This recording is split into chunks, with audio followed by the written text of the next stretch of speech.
আবার যদি রমজান না পাইলাম চিরদিনের জন্য হাতের থেকে ছুটে গেল। এই জন্য বলতেছিলাম মূল্যায়ন করলে আমি মূল্যায়িত হব, আর যদি মূল্যায়ন না করি তাহলে আমি মূল্যায়িত হব না।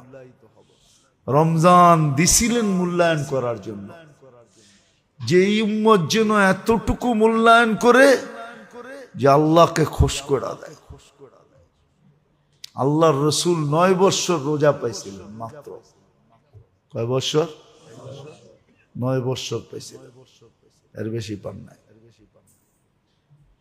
দেখেন কিভাবে উদযাপন করছে, কিভাবে মূল্যায়ন করছে। তারপরে সাহাবা কেরাম কিভাবে মূল্যায়ন করছে। তারাবির এক এক সেজদায় 1500 নেকি পাওয়া যায়।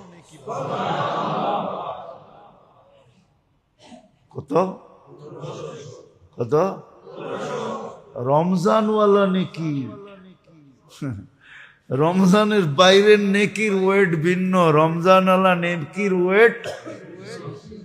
রমজানওয়ালা 1500 নেকি পায় এক এক সেজদায়।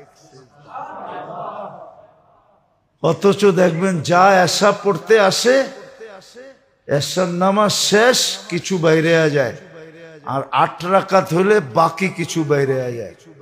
20 রাকাত পর্যন্ত ইমাম সাহেব তাকায় দেখে যে আমরা হাফেজরাই আছি, আর তো কেউ নাই।